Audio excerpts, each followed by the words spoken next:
परिचय से पहले, चूंकि ये मेरा पहला कार्यक्रम आप सभी के बीच और फेम स्टेज का पहला कार्यक्रम, तो शुरू करना चाहूंगी कि दिव्य ज्योतिनी सिंहासनी वाली मैया को प्रणाम है मेरा।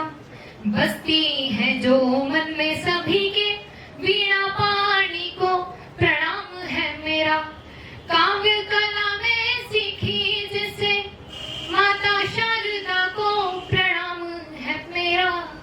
गोपियों संगोपेश्वर कहराए उस कान्हा को प्रणाम है मेरा। संगोपेश्वर कहरा।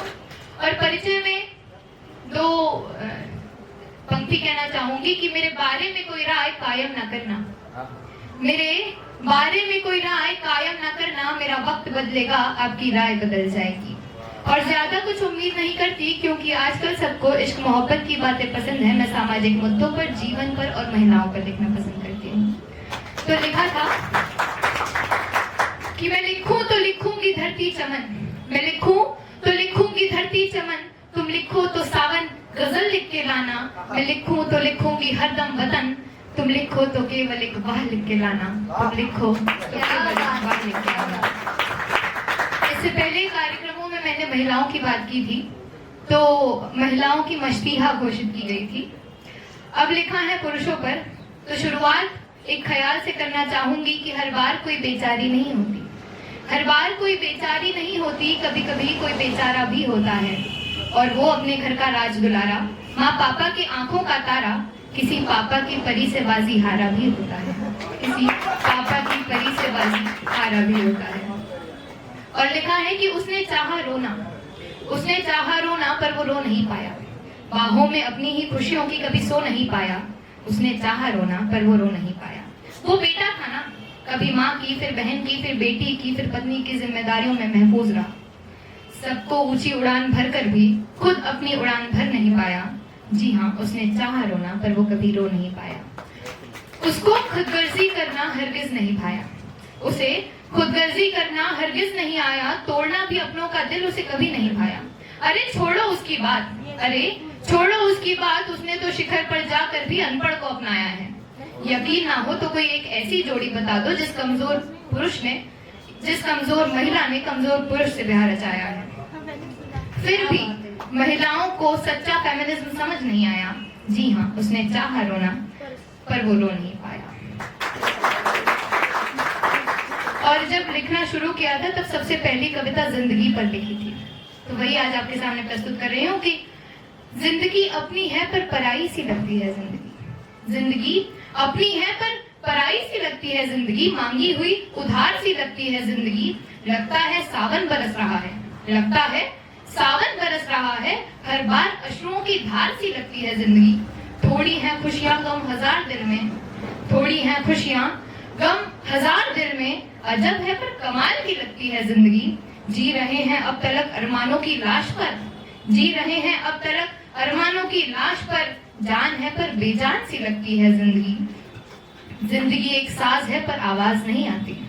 जिंदगी एक साज है पर आवाज नहीं आती। अजब है पर कमाल की लगती है जिंदगी। जिंदगी आशाओं के साथ इसमें निराशा चली आती है। आशाओं के साथ इसमें निराशा चली आती है। माही अब मजाक सी लगती है जिंदगी। माही अब मजाक सी लगती है जिंदगी।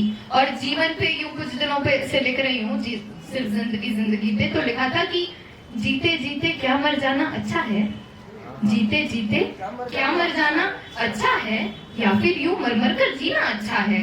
अब जब तुमको खुद अपनी परवाह नहीं, अब जब तुमको खुद अपनी परवाह नहीं, तब तो सच में ही मर जाना अच्छा है। तब तो सच में ही मर जाना अच्छा है। तब लिखा था, मेरी एक सहेली ने बताया मेरे साथ अच्छा नहीं हो रहा। तब लिखा था कि अच्छा सबके साथ हो जरूरी तो नहीं, अच्छा सबके साथ हो जरूरी तो नहीं। हर कोई तुम्हारे साथ हो जरूरी तो नहीं।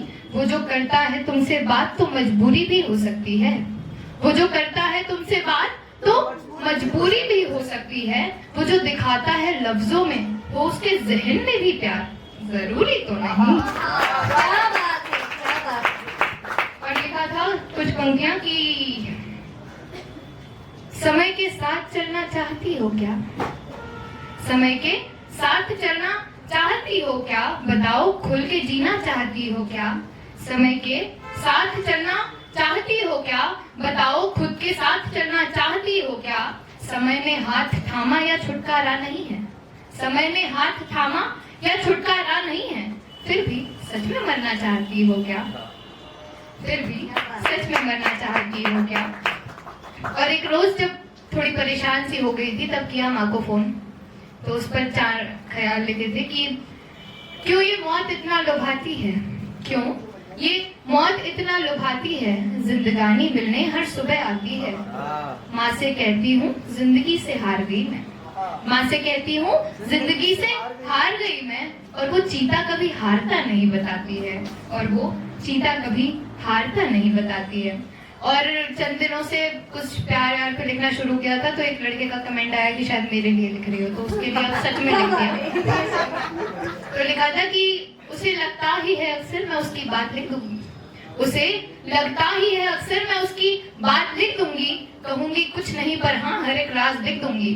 अब बताए कौन उसको इतना जरूरी वो नहीं मुझको, बताए कौन उसको इतना जरूरी वो नहीं मुझको, मगर हाँ विषय वो होगा तो फिर औकात लिख दूंगी।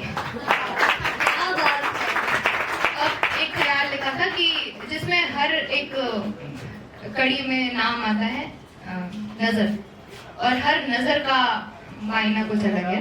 तो सुनिएगा कि मेरी हर बात को गालिब कुछ नजर कर, मेरी हर बात को गालिब कुछ नजर कर, अच्छी है तेरी गजल कुछ मुझे भी तो नजर कर। क्या कहते हो, क्या कहते हो दिल दुआ असर साजिश, क्या कहते हो दिल दुआ असर साजिश। अब वो सब तो ठीक है, मुझसे हटा अपने आशिक पर नजर कर, मुझसे हटा अपने आशिक पर नजर कर। और 26 जनवरी के दिन कुछ तिरंगे की हत्या होते देख रही थी कुछ जगह, तब लिखा था कि भारत भारत भारत कहते हो, भारत भारत भारत कहते हो, भारत की परिभाषा जानते हो क्या? और क्या कहते हो भारत को माँ मानते हो, क्या कहते हो धरती को माँ मानते हो। अरे माँ किसे कहते हैं जानते हो क्या?